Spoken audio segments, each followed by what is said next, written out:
Hola compañeros, compañeras, ¿qué tal están? Comentarles que, bueno, les voy a comentar mi anécdota de la mañana, porque yo pensaba que el módulo era mañana y estaba en el campamento que vio a ver que se está desarrollando en la Corte Suprema de Justicia. Y cuando estaba comiendo, pues recibí el mensaje de Ana y me tuve que venir casi corriendo a mi casa porque aquí tenía todo, ¿verdad? Pero agradecerles, un placer estar con ustedes y compartiendo con, con todos los que acaban de participar, Nail, que siempre son bien potentes, ¿verdad? Sus participaciones y la intervención de Ixon, que nos recuerda lo importante que es ubicarnos desde nuestras comunidades para poder resistir. Bueno, para empezar este tema, quiero comenzar un poco conceptualizando o discutiendo la conceptualización de juventud e identidades para que después podamos partir a una discusión de lo que significa las identidades transgresoras, ¿verdad? Eh, Comentarles que siempre que se habla de juventudes en los discursos académicos, que eso es una discusión que comenzó en el siglo XIX y que se hizo un poco más fuerte a mediados del siglo XX, tipo los años 50 y 60, sirvieron todos estos discursos académicos como bases para producir y reproducir ubicaciones políticas de los jóvenes, ¿verdad?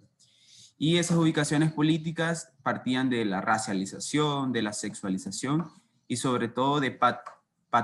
patologizar, de crear estándares médicos sobre determinadas condiciones y rasgos. Muchas de estas formas teóricas, académicas de ubicar y nombrar a las juventudes tienen que ver con, digamos, las teorías del psicoanálisis y de la psicología del desarrollo, donde se creía, por ejemplo, que los jóvenes, la juventud tenía determinados rasgos que eran generalizados y universales, que siempre existían. Y precisamente por esos rasgos se podía, digamos, establecer controles específicos sobre muchos rasgos, pero en particular sobre la sexualidad, porque era el elemento fundamental para crear políticas sanitarias. Y eso lo vamos a ver mucho en América Latina,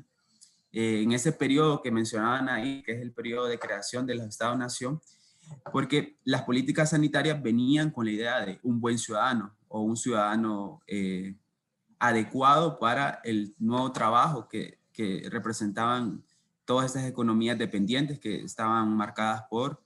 los enclaves mineros y los enclaves bananeros. Y entonces estas políticas sanitarias hablaban de la condición de salud que tenía que tener un hombre, una mujer, y esas condiciones que iban a permitir a reproducir una mano de obra adecuada, pero también un ciudadano sano.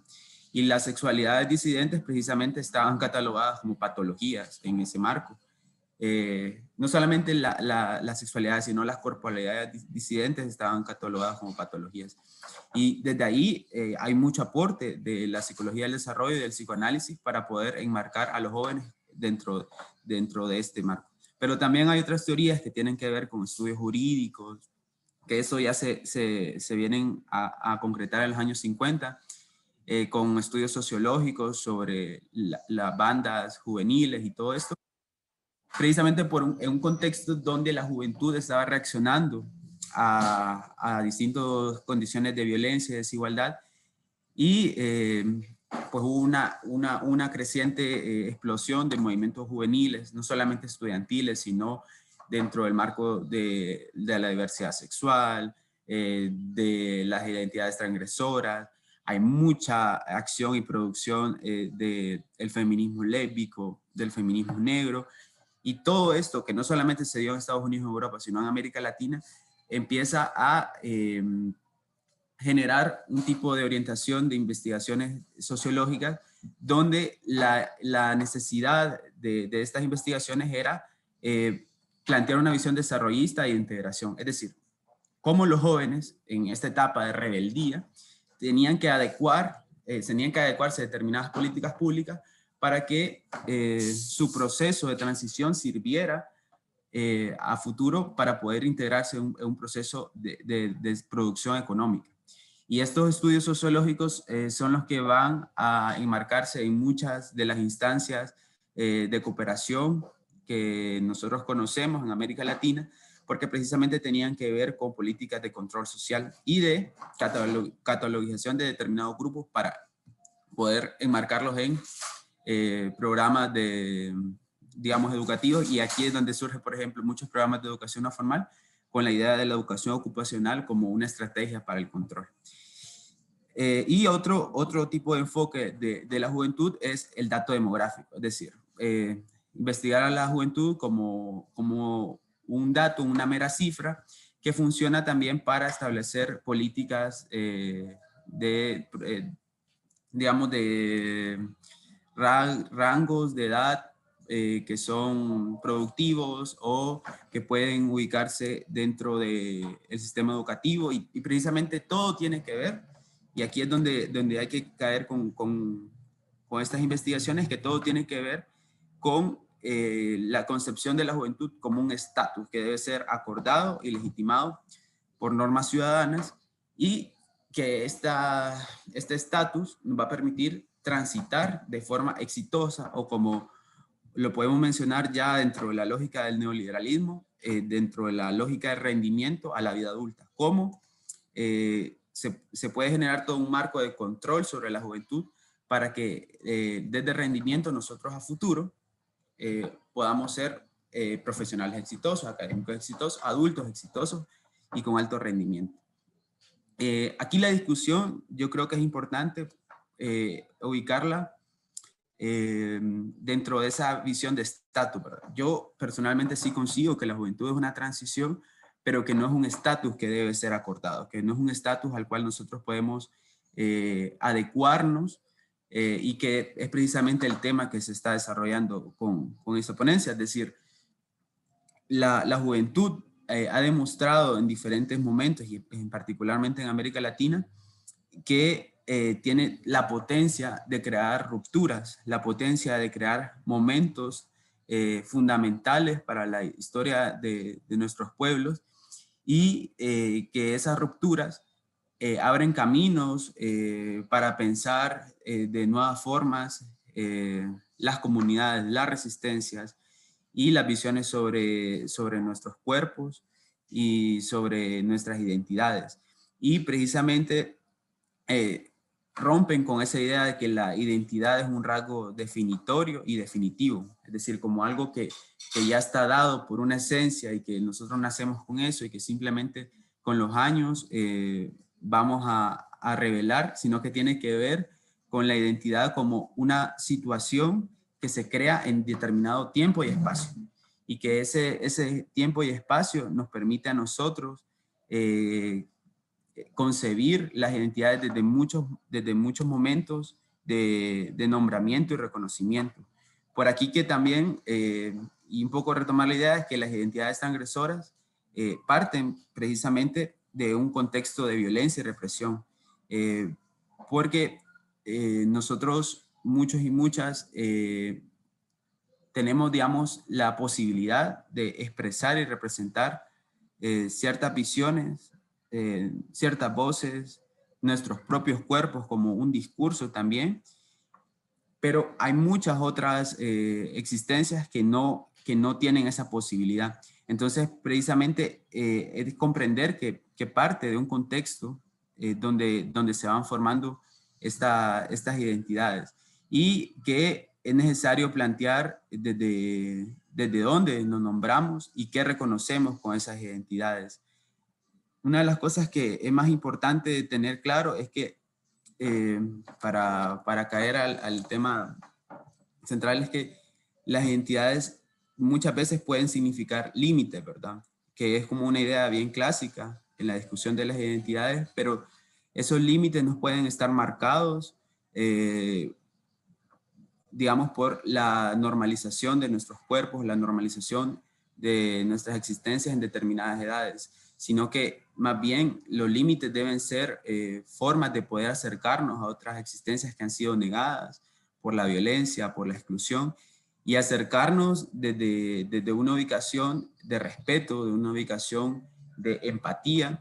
que nos permita darnos cuenta que precisamente nosotros en todas nuestras etapas del desarrollo de nuestras vidas estamos transitando y estamos tomando de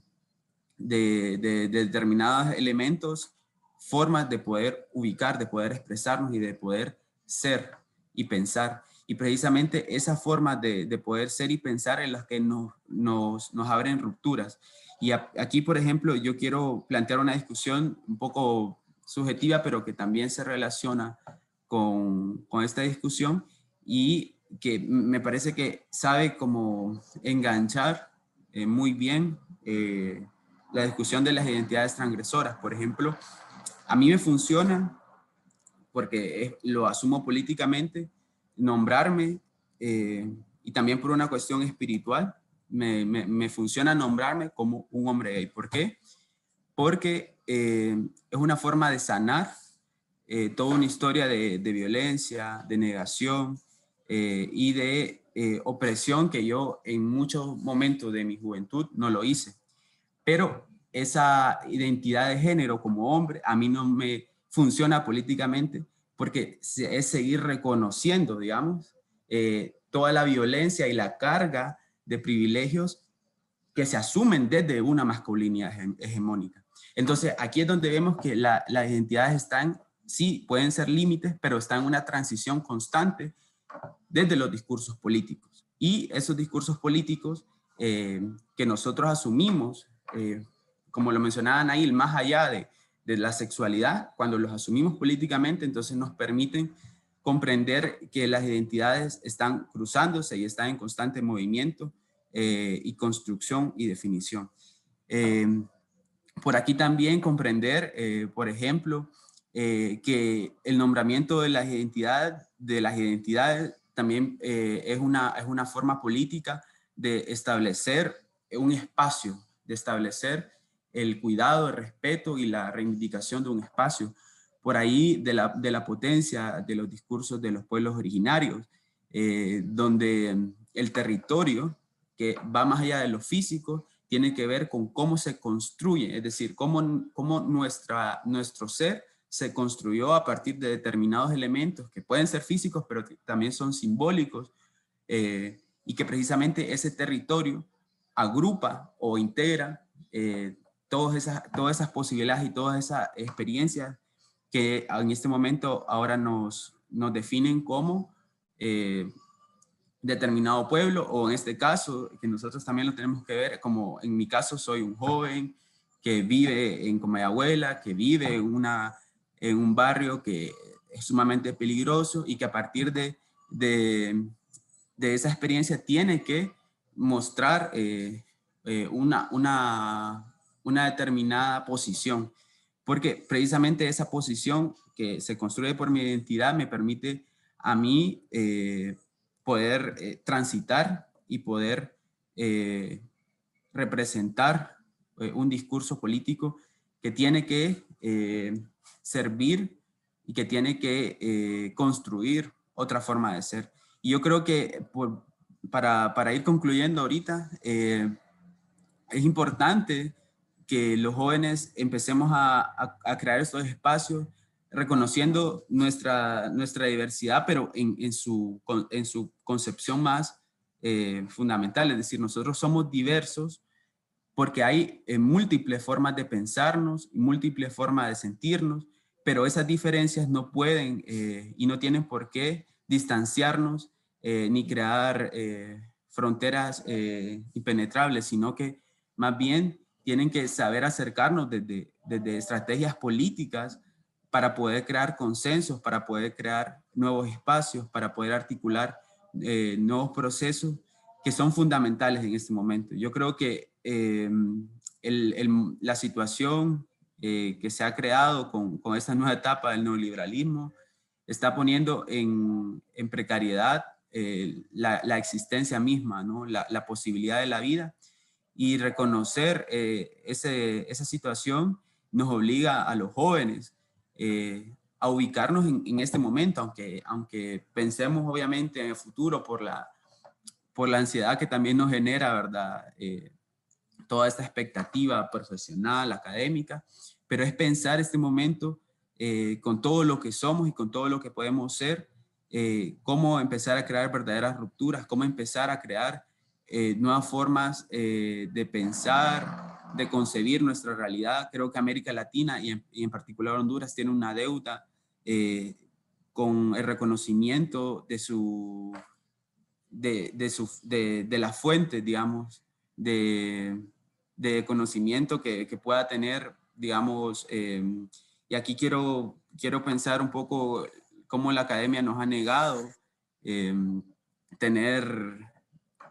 una epistemología propia, sino que siempre estamos trayendo a los referentes europeos, a los referentes anglosajones, para poder pensarnos, pero acá hay una realidad que se construye constantemente y que esas precisamente son nuestras fuentes de conocimiento más valiosas y que deben surgir herramientas metodológicas, herramientas pedagógicas para poder sistematizar esas experiencias y convertirlas en conocimiento. Y esos espacios que la juventud debe reclamar